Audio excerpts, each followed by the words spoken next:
Halo teman-teman, pernah nggak sih kalian kepikiran, sebenarnya aku cocok kerja jadi apa ya? Nah, pertanyaan sederhana seperti ini ternyata jadi alasan kenapa konseling karir itu penting sampai sekarang. Tapi tahu nggak sih gimana perkembangan dan sejarah konseling karir itu sendiri? Jadi konseling karir itu sendiri memiliki sejarah dan eh, perkembangan yang cukup menarik untuk kita ketahui bersama. Jadi melalui video ini saya akan menjelaskan dan menceritakan tentang bagaimana sejarah dan perkembangan konseling karir baik di dunia ataupun di Indonesia. Simak selengkapnya. Nah, jadi ceritanya konseling karir itu pertama kali berkembang pada awal abad ke-20, tepatnya di Amerika Serikat, yang mana pada waktu itu lagi rame-ramenya revolusi industri. Banyak pekerjaan baru yang muncul, sedangkan orang-orang bingung mereka pengen kerja apa, mereka cocoknya kerja di mana, kerja sebagai apa. Maka muncullah satu tokoh yang bernama Frank Person, yang mana nantinya beliau dikenal sebagai Bapak Konseling Karir.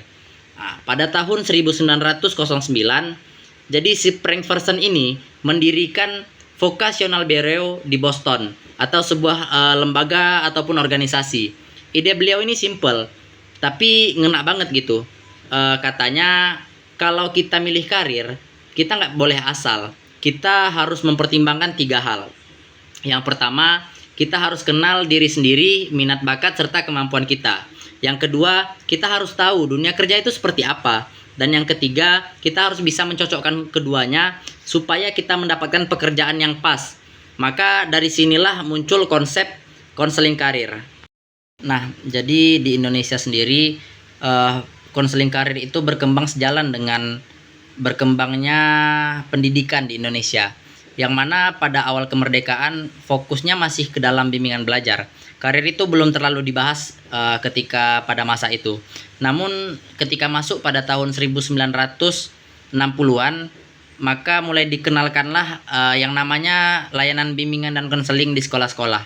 Jadi sejak saat itu karir menjadi bagian penting dari layanan BK, yang mana siswa mulai dibantu untuk mengenali potensi dirinya, untuk mengetahui minat dan bakatnya, serta dibantu dalam memilih jurusan pada saat kuliah.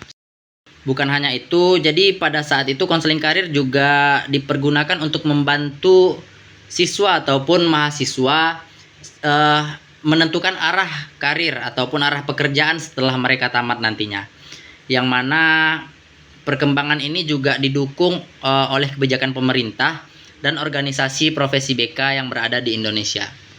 Jadi seiring berjalannya waktu, konseling karir juga ikut berkembang seiring dengan berkembangnya zaman ataupun teknologi. Jadi yang mana kalau misalkan dulu itu konseling karir cuma mengandalkan tes minat bakat setelah keluar, ya jadi disarankan kerja ini itu.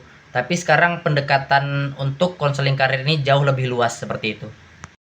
Jadi seiring berjalannya waktu itu tadi mulailah muncul teori. Ada yang bilang kalau karir itu bukan cuma pilihan seumur hidup, namun karir itu merupakan proses panjang yang bisa berubah-ubah seperti itu.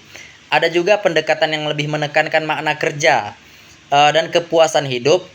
Dan di era digital seperti sekarang, konseling karir makin canggih karena udah bisa kita pakai tes online ataupun konseling digital. Di Indonesia sendiri, layanan konseling karir sekarang nggak cuma ada di sekolah, tapi juga ada di kampus, lembaga pelatihan kerja sampai perusahaan, yang mana konselornya pun menggunakan pendekatan yang lebih modern, fokus pada pengembangan potensi, minat, dan kesiapan individu tersebut untuk masuk ke dunia kerja yang terus berubah. Jadi pada kesimpulannya, konseling karir itu bukan cuma soal pilihan kerja, tapi soal membantu kita mengenali diri sendiri, merencanakan masa depan, dan perubahan karir yang akan terjadi pada masa yang akan datang. Jadi guys, kalau misalkan kalian bingung nih soal masa depan karir kalian, kalian harus ingat bahwasanya kalian gak sendirian. Konseling karir ada buat bantuin kita untuk menemukan jalan yang pas ataupun yang sesuai.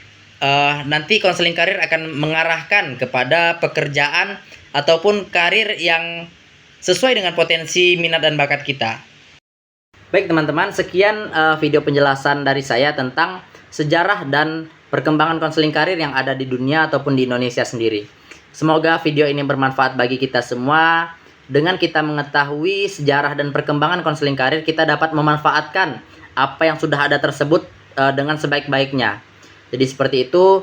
Jangan lupa terus ikuti video dalam vlog ini. Saya Syarif Al-Qulubi pamit undur diri. Dadah.